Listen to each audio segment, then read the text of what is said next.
Será que é adequado utilizar tábua de madeira na cozinha? E ovo com a gema mole tem algum problema para a nossa saúde? Como higienizar frutas e verduras adequadamente? E no sacolão, como escolher os alimentos? Olá, esse é o podcast Emagrecimento e Bem-Estar da BHFM. Eu sou a Débora Rodrigues, nutricionista e professora do UniBH. Saiba mais sobre o melhor campus da cidade em unibh.br. Hoje nós vamos conversar sobre um tema que é muito comum na vida de quem cozinha. Nós vamos falar sobre higiene, boas práticas, conservação de alimentos, como escolher adequadamente os alimentos. E para falar sobre esse assunto, eu trouxe uma convidada muito especial, que é a Larissa de Oliveira. A Larissa é nutricionista, mestre em ciências agrárias. Ela é docente do ensino superior há mais de 10 anos, lecionando conteúdos voltados para a produção segura de alimentos, planejamento físico e gestão de restaurantes. Larissa é minha colega aqui do UniBH. Larissa, seja muito bem-vinda ao nosso podcast. Muito obrigada, Débora, pela oportunidade. É um prazer imenso estar aqui para poder conversarmos sobre essas dúvidas que geralmente as pessoas têm com a sua rotina diária de preparo de alimentos. Pois é, então já vou começar com uma das dúvidas que eu acho que está lá no top 3 Das clássicas. das clássicas. Como higienizar frutas, verduras e legumes? A gente pode usar vinagre para esse processo? O que eu devo utilizar? Você vai usar vinagre se você gostar de micro-organismo azedo. Se a intenção for, de fato, deixá-lo seguro, adequado, sem riscos para a saúde, o ideal é você fazer o processo com a solução clorada. É o recomendado pela Anvisa, Agência Nacional de Vigilância Sanitária, recomendado pelo Ministério da Saúde. A solução clorada ela é muito fácil de ser preparada. 1 litro de água potável, tá, com 1 colher de sopa de água sanitária, própria para ser usada na higienização de alimentos. Observem sempre o rótulo, tá, porque vem escrito se ela é adequada ou não. Então, fez a solução, lavou o alimento que for higienizar, tá? Em seguida, coloca, deixa por 10 minutos, já vai ser suficiente. Deixou por 10 minutos, ele tem que estar todo imerso, então, às vezes, ele boia, aí é importante colocar algo pesado, né, em cima, como um prato ou uma placa de corte, para ele poder afundar e, de fato, toda a superfície dele ficar em contato com essa solução clorada. Então, deixa por 10 minutos, retira posteriormente e lava, né? Lavar novamente com água potável. Ele já está pronto para ser consumido. Ah, eu não tenho tempo de fazer isso todo dia. Tá fácil de resolver. Vou ao sacolão 1 vez por semana. Chegou em casa, faz o processo de higienização de todos os vegetais. Frutas, vegetais folhosos, legumes, faz esse processo. Armazena protegido, então, numa vasilha com tampa ou em saco plástico próprio para alimento e armazena sob refrigeração. Fica pronto para ser consumido ao longo da semana, né? Então, vegetais frescos, higienizados, seguros para a saúde, seguros para serem consumidos. Então, a água sanitária é suficiente, não precisa usar aquelas substâncias que são próprias para a higienização dos alimentos, que a gente encontra, às vezes, em supermercados. Não precisa, certo? A água sanitária também é própria para ser utilizada, desde que na concentração adequada. Então, essa concentração de 1 colher de sopa, que equivale a 10 ml, para 1 litro de água, nesse tempo de 10 minutos é suficiente. Porém, nós temos aí disponível no mercado outros produtos que a gente encontra em supermercado, né? Uns frascos com líquido, os pozinhos. Se vocês perceberem, o odor é do hipoclorito, é da água sanitária. Então, mas nesse caso, se for utilizar, se for comprar esse tipo de produto, é importante que observem aí as orientações do fabricante em relação à diluição, a quantidade que deve ser utilizada e o tempo de contato com o alimento. Esse tempo de 10 minutos ele é suficiente para a solução clorada. Os outros produtos a gente tem que observar qual é a orientação do fabricante. E as frutas, por exemplo, que a gente vai consumir só a polpa, eu não vou consumir a casca. Mesmo assim, a gente deve higienizar na água sanitária? Sim. se você não sabe como é que vai estar a situação da sua mão ou do utensílio que você vem utilizar, então é recomendado, né? Já está ali no processo, faz de tudo que foi comprado. Um produto, um alimento que não costuma ser higienizado, que a gente nunca vê, é banana. Né? Mas, fora isso, todos os outros é recomendado fazer. A gente não sabe a condição, a gente não sabe onde esse alimento estava, entrou em contato, se algum animal passou por ele. Né? Então, por segurança, faz esse processo. Não custa, né? Não custa nada, já começou, faz com todo mundo que está ali. Perfeito. Outra dúvida, em relação ao sacolão. Muita gente tem dúvidas sobre como escolher as frutas, as verduras, os legumes. Você tem alguma orientação, assim, geral? Ou alguma coisa que te venha agora na cabeça, né? Em relação a algum hábito que as pessoas normalmente têm para escolher as verduras? Gente, primeiramente, parar com esse hábito de, por exemplo, enfiar a unha no vegetal para ver se está maduro. Né? Puxar a coroa do abacaxi, quebrar a ponta do quiabo. Então, espremer algum vegetal para ver como é que está o ponto dele. Isso inviabiliza a comercialização desse alimento posteriormente. E outra, a partir do momento em que eu abro uma porta, micro-organismos podem penetrar ali. E como é que eu abro essa porta? Quando eu furo com a minha unha, quando eu retiro o cabinho da maçã, tá? Quando eu retiro a haste, né, uma parte da coroa do abacaxi, para tudo isso aí, eu estou abrindo uma porta para a entrada de micro-organismo. Então, isso não deve ser feito em hipótese alguma. Uma outra coisa que é muito comum, a pessoa chega no supermercado, está vendo ali a carne embalada a vácuo, fura a embalagem. Tá? Eu quero ver o cheiro da carne para ver se não está forte, se ela não está estragada. Gente, não façam isso. Tá? Isso inviabiliza a comercialização desse alimento e deixa aí com um risco muito grande de contaminação. Então, observe se ele está íntegro, se eu não tenho partes muito amassadas, se eu não tenho partes, né, rompidas ali, abertas, e principalmente, se eu não tenho partes mofadas naqueles alimentos. Tá? É muito comum a gente observar em supermercados a comercialização de alimentos já fracionados. Observem se eles estão bem protegidos, tá? E principalmente mantidos sob refrigeração. Tudo isso vai garantir uma maior vida e uma maior qualidade, uma segurança maior para o consumo posterior desse alimento. Não custa conferir, né? Às vezes a bandejinha da uva, do morango, tem um alimento que está mofado, então é importante conferir, né? Às vezes ele nem está mofado, mas o de cima pesou e o de baixo arrebentou.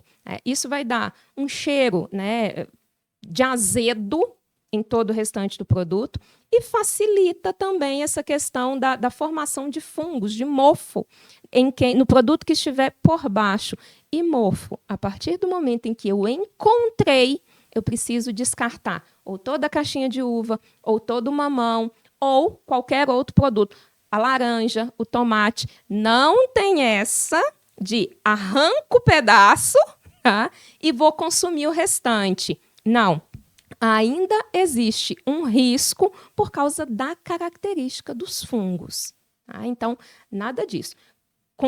Compre e venha consumir o alimento se ele estiver adequado para isso, próprio para isso. Sempre consumindo com segurança, né? Sim. É o nosso lema aqui hoje. Agora, Larissa, pelo amor de Deus, a dúvida que todo mundo tem em relação ao ovo com a gema mole. Qual o problema, senhor? Explica pra gente. Aves, em geral, podem ter em seu trato gastrointestinal ali a presença da bactéria Salmonella. Né? Acho que todo mundo já deve ter ouvido falar na Salmonella. Salmonella é um micro-organismo causador de doença. Boa parte dos casos, dos surtos de doenças de transmissão hídrica e alimentar, as doenças transmitidas por alimentos aqui no Brasil, são provocados pela salmonela. Tá?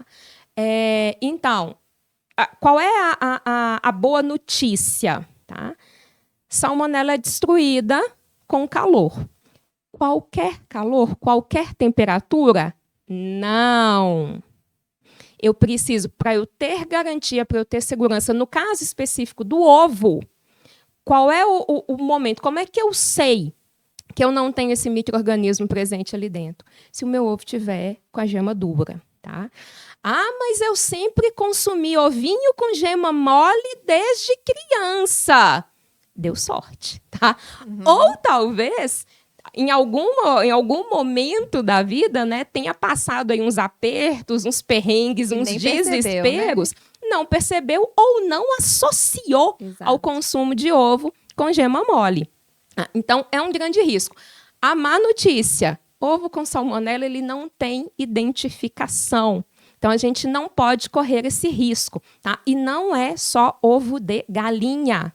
São ovos de aves. Então, no de codorna eu posso ter, no de pata eu posso ter. E também desmistificar uma coisa aqui. Salmonela não existe só em ovo, tá? Eu posso ter em outros alimentos também, como, por exemplo, as carnes.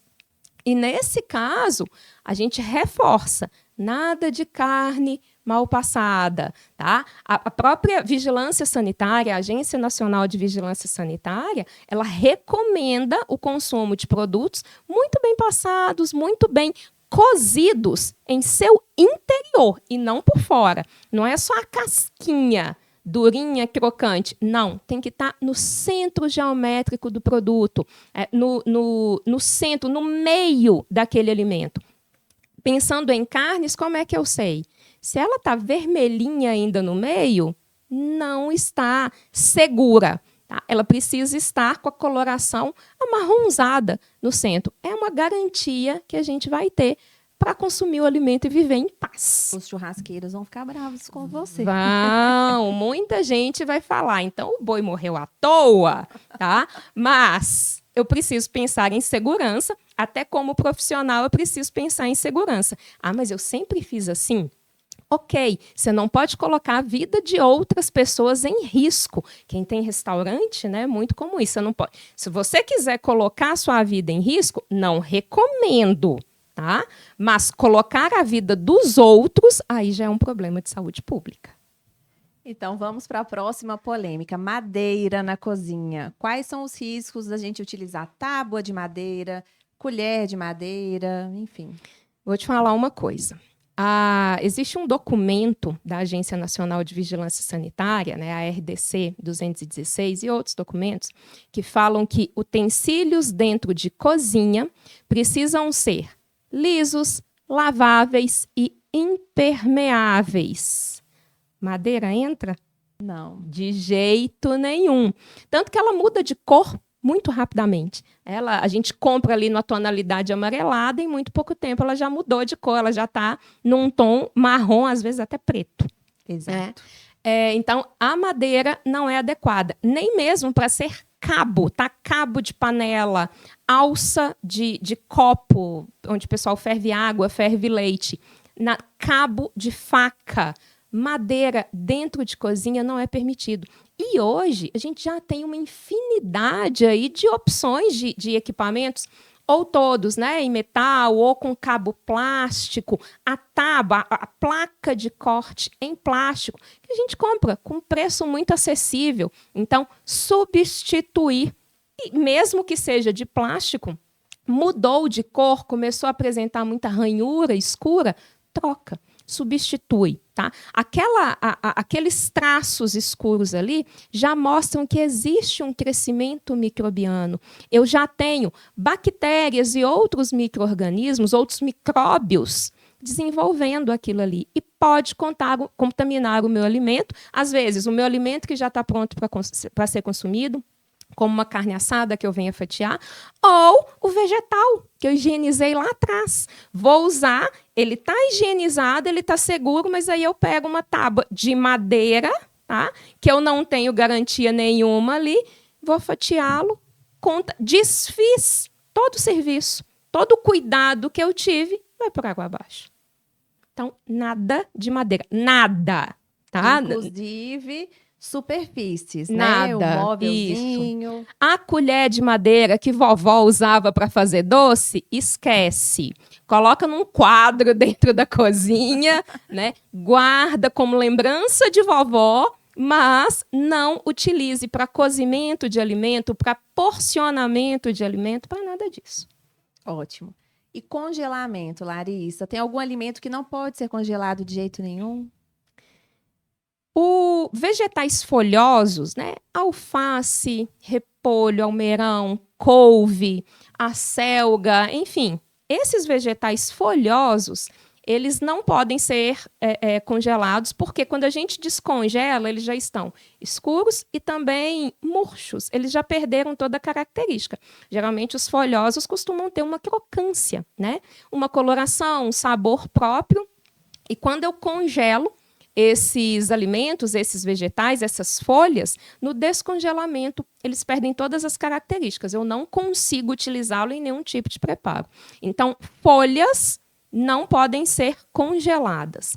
Agora, outros vegetais, como, por exemplo, frutas, um morango, uma melancia, eu posso congelar, no caso do morango, eu faço a higienização, tá? Enxugo, armazeno, nos vasilhames sempre tampados, tá? Armazeno, congelo, né? Armazeno sob congelamento. Melancia, eu vou cortar em cubinhos, também colocar e fazer esse armazenamento. Outros vegetais, como, por exemplo, uma maçã, uma pera, já são mais difíceis, tá? Primeiro que no descongelamento, eles vão ficar murchos, eles vão murchar muito em seguida e também podem perder. E se eu fraciono, eles podem perder a coloração, eles podem escurecer. Mesmo que eu aplique uma camada de suco de limão ou de suco de laranja. Então, esse tipo de alimento, as frutas são mais difíceis, né? Uma ou outra eu consigo fazer, como, por exemplo, um abacaxi, uma melancia, um melão também eu consigo, mas, claro, depois, quando eu descongelar, eu só vou conseguir consumi-los em forma de vitamina, de geleia, de suco, tá? Dificilmente eu vou conseguir consumi-los de forma semelhante ao modo in natura que eu comprei, né, que eu adquiri. Outros vegetais, como, por exemplo, cenoura, chuchu, batata, consigo congelar? Consigo. Mas antes a gente precisa fazer um procedimento chamado branqueamento. O que é isso? É um pré-cozimento desses vegetais. Então, coloquei água para ferver, a água ferveu, coloco ali ou a minha cenoura, ou a minha batata, ou o meu chuchu, o que eu tiver, posso colocar tudo junto também, tá? Deixo num tempo, vai variar, tá? De 2 a 5 minutos aproximadamente. Finalizei esse processo, escorro essa água quente e dou um choque térmico nesse meu produto, nesse meu alimento, tá? Então, um banho de gelo, gente. Ou eu jogo água gelada, ou eu posso colocar num vasilhame com água e gelo, para poder ter o resfriamento. Em seguida, resfriou, armazeno em potinhos, tampo, sempre protegido. Qualquer armazenamento tem que ser sempre protegido. Tampei, armazenei sob congelamento, tá? Consigo utilizá-los depois para fazer minha maionese domingo, tá? Ou para fazer outros preparos que sejam aí do meu interesse, tá? Na época, né, da safra, da sazonalidade, a gente acaba pegando um pouco mais, comprando um pouco mais, porque o preço está bom. A qualidade do alimento também está muito melhor do que fora da safra. O sabor também fica diferente. Nesse caso, dá para comprar um pouco mais. Se eu tiver espaço em congelador, se eu tiver um equipamento só para isso, tá? Faço esse processo, armazeno e vou consumindo ao longo dos dias, ao longo das semanas. Esse congelamento, tá? E aí é até interessante, o tempo. Quanto tempo eu posso armazenar, então, esse produto que eu fiz o branqueamento? De modo geral, não só esse alimento que eu fiz o branqueamento, mas outros alimentos. Gente, arroz sobrou, picadinho sobrou, picadinho de carne, ou qualquer outro, uma sopa, qualquer outro alimento, né, aquecido, quente, que eu grelhei, que eu assei, que eu fritei. A fritura já fica um pouco mais difícil, né? Que eu cozinhei, enfim, sobrou. Preciso jogar fora? Tenho que cozinhar feijão todo dia? Não. Eu faço uma vez, ou então fiz, sobrou, eu posso congelar, espero esfriar, não é esperar o dia inteiro, não, tá? Então, espero sair aquela fumaça densa, tá? Tampo, armazeno sob congelamento. Por quanto tempo? Se o meu congelador, e aí eu vou precisar de um termômetro, é um momento aí que a gente não consegue fazer colocando a mão, ou não tem como, aí eu preciso de um termômetro.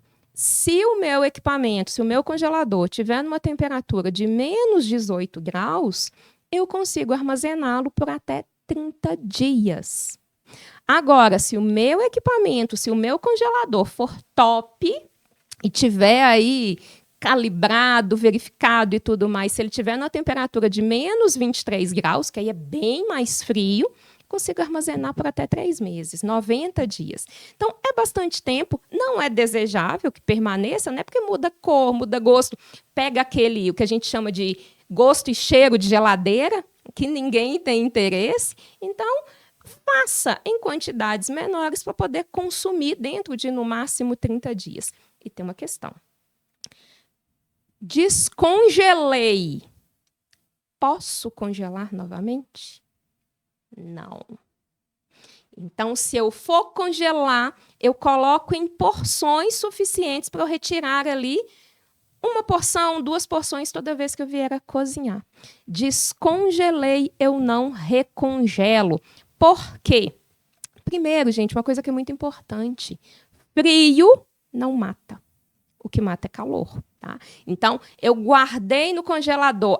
O que tinha ali de micróbio, de micro-organismo, morreu. Não. Eles ficam ali. O processo deles de multiplicação dá uma diminuída, né? Ele não está a todo vapor, mas ele continua existindo e multiplicando, certo? Quando eu descongelo, e ainda mais se eu descongelo de forma incorreta, que é o descongelamento em cima da pia. Maravilhoso. Se eu descongelo de forma incorreta, eu tenho ali uma temperatura adequada e um meio adequado para a multiplicação dos micro-organismos que ainda estão presentes ali. Tá? Quando eu faço esse processo de congela e descongela, tá? Eu abro aí brecha. Mas eu vou aquecer. É um feijão, eu vou aquecê-lo novamente. Ok, você dá uma minimizada, mas você não garante, porque você não sabe qual é a contagem microbiana que está ali. E, gente, alimento contaminado, tá? A contaminação tem que ser muito alta para a gente começar a perceber cheiro diferente, gosto diferente, textura diferente. Tá? Na maioria dos casos, as pessoas passam mal com o alimento porque acreditaram que aquele alimento estava adequado para ser consumido. Se eu pego, por exemplo, um leite, cheirei, senti o cheiro ou o gosto de azedo, eu afasto aquele alimento, eu descarto aquele alimento. Tá?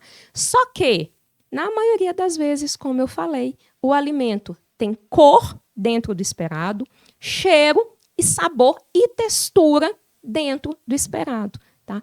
Por isso que é um grande problema achar que só o alimento que perdeu uma de suas características que vai provocar um mal-estar na pessoa daquela casa ou em todas as pessoas daquela casa. Tá? Então, descongelei, uso, faço consumo de tudo aquilo. Eu não volto com aquilo para o congelador. E eu acho que fica a dica para todo mundo, né? Vamos congelar nas porções que a gente vai consumir, de fato, para que a gente não passe por isso, né? Descongelei uma quantidade maior e não vou consumir, deixa eu recongelar. Não, a gente acabou de entender que isso não pode, né?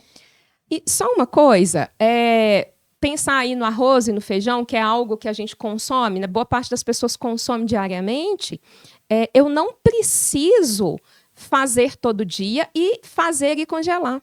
Se a minha geladeira estiver na temperatura de até 4 graus, esse meu alimento que eu preparei, né, dentro da temperatura adequada, eu posso mantê-lo por lá por até 5 dias. Então, isso é tempo suficiente para poder consumir uma quantidade de arroz que você tenha preparado por um período mais longo.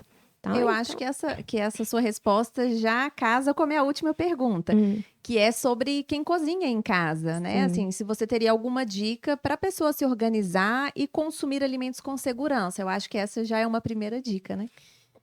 Uma coisa que eu falo sempre: cozinha, não importa se doméstica ou profissional, exige planejamento, tá?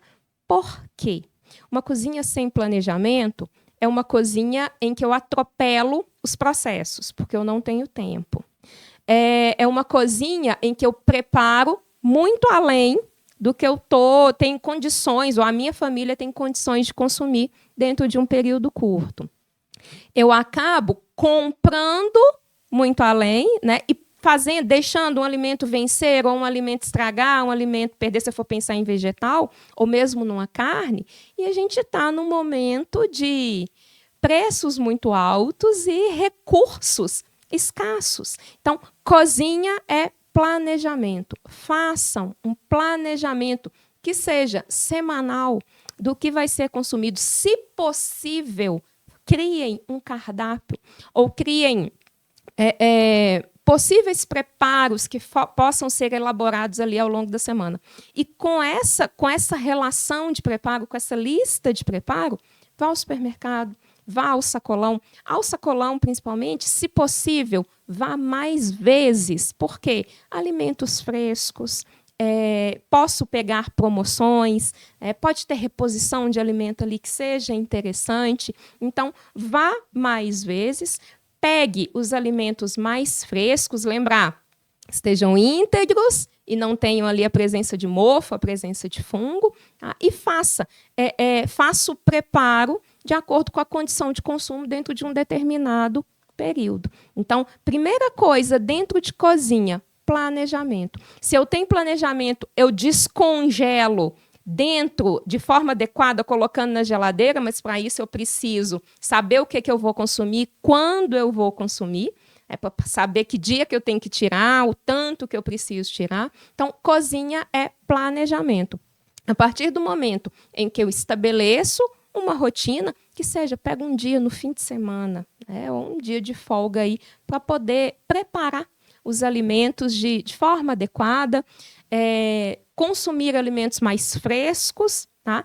E alimento, se eu pego os vegetais, eu tenho inúmeras formas de preparo e de consumo. Vai o cru, vai o cozido, vai ensopado, refogado, frito, assado. Então, são muitas opções. Outra coisa, cozinha também é criatividade.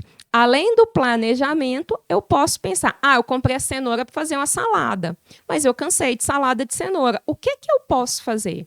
Será que um purê de cenoura seria interessante? Uma cenoura assada seria interessante? Né? Um chips de cenoura seria interessante? Então, dá uma olhada. A internet está muito fácil e traz muitas opções, muitas soluções, muitas sugestões, algumas viáveis e outras não, algumas adequadas e outras não. Mas observem, busquem, tenham curiosidade, peguem aí, na época da pandemia, né, as pessoas passaram a cozinhar um pouco mais. Então, trouxeram de volta esse prazer. Claro que a gente não tem, às vezes, tempo todo dia para isso. Mas se eu planejo, eu consigo fazer o que eu me proponho a fazer. Então, planejamento, criatividade, não ao desperdício e sabedoria na hora de comprar. Inclusive, tem um episódio que eu gravei sobre rotina alimentar. Porque quando a gente pensa, aqui a gente está conversando muito sobre o ato de cozinhar, né? Mas quando a gente pensa no segmento de um plano alimentar, por exemplo, esse é um dos fatores, essa organização é um dos fatores que mais impactam no segmento daquela dieta. Então, depois, quem não ouviu esse episódio, volta aí alguns para ouvir, que está bem legal também. Larissa, muito obrigada. Foi maravilhoso, foi excelente essa nossa conversa. Eu tenho certeza que você tirou muitas dúvidas de quem está aí ouvindo e nos vendo no YouTube. Obrigada mesmo. Pode contar comigo, eu agradeço muito a oportunidade, né? É importante disseminar o conhecimento de forma adequada. Então, precisando, estamos aí, conte comigo para poder fazer essa troca e levar aí o conhecimento para quem precisa e para quem deseja. Contaremos com você. Pessoal, vocês já sabem, compartilhem esse episódio com quem cozinha, com quem vocês acham que poderia usufruir dessas informações. Se ficou alguma dúvida, entre em contato conosco pelo participe@bhfm.com.br ou podem entrar em contato comigo pelo meu Instagram, que é o @deborarodrigues.prof. E não se esqueça, UniBH. Saiba mais sobre o melhor campus da cidade em unibh.br. Um abraço e até o próximo episódio.